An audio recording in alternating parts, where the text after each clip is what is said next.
You're not a good fast bowler till you get a stress fracture. Even when I started playing for England, it still wasn't a career really. I always had that belief I was going to be a good cricketer. Sort of had to make a decision between footy and cricket. They've got a girl playing, or girls can't play cricket. I'm like, I'll show you.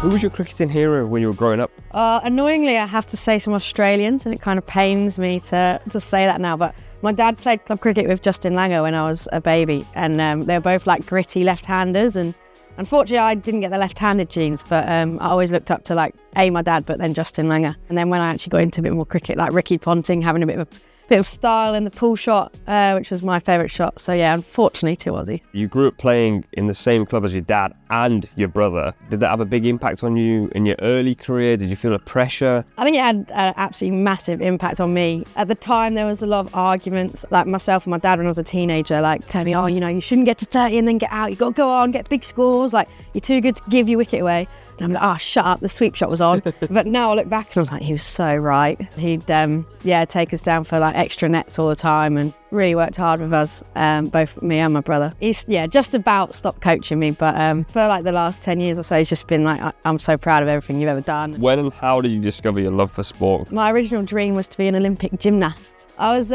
quite a sickly little thing as a child. Like I could barely walk around the shops with my mum, food allergies, stuff like that. The teacher in my first year at school sort of said like, oh, bring her to gymnastics, see if that'll get her a bit stronger. So at 4 years older, tottered in about yay high, size age 2 to 3 clothing, like smaller than everyone. And yeah, fell in love with gymnastics. But then from there, my dad and my brother were at the cricket club. So if I wanted to see them, I went down there, and then I kind of quite quickly swapped to cricket as my love and my passion. Were you just watching your dad and your brother and you went, this is a bit of me? It's mainly my brother's fault. His mate was one of 3 boys. They'd play hardball, and I'd sit and score.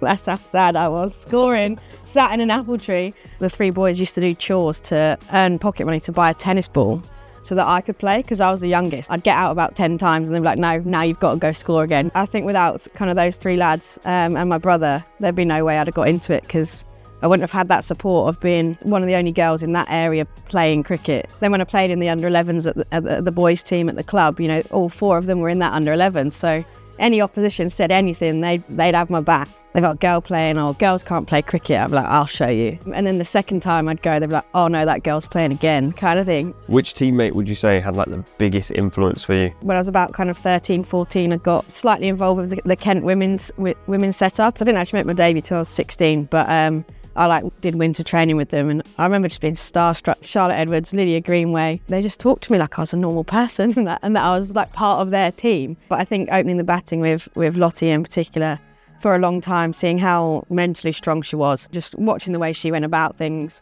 and almost trying to replicate it as much as possible. What's been your biggest challenge in your career and how did you overcome that? I made my debut at 18 and probably just wasn't ready for it at all. Got dropped like a few months later, and then was pretty much in and out of the team for a very long time. In the Ashes in 2013, I think I played the test match, we drew it, played at Lords, and I just remember thinking like, if I don't win this game for England now, I'm getting dropped again.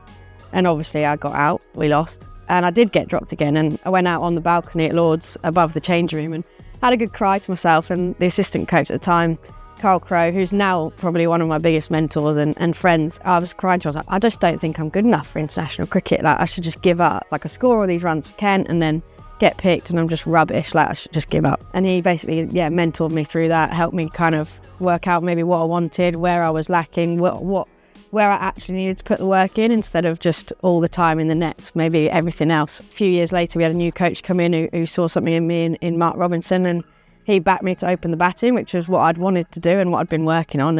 And pretty much haven't looked back since then. What would you say are the important mental attributes that players would need in the modern game? Sometimes you've got to stare at a mirror quite hard and think, what am I not good at? What am I not putting time into? What do I actually need? What's one piece of advice you'd give to an aspiring athlete that wants to get into the game? Well, I think mine's quite the opposite to what I've probably just said, in that I think particularly as young girls, you're almost like taught to try and be perfect. And actually my advice is, don't try and be perfect. Try and put yourself out there. Don't be scared of making mistakes. Like, don't be scared of taking that leap and just missing, because almost if you just miss, you're probably better than if you just go for what's safe. Take off the shackles and don't be safe.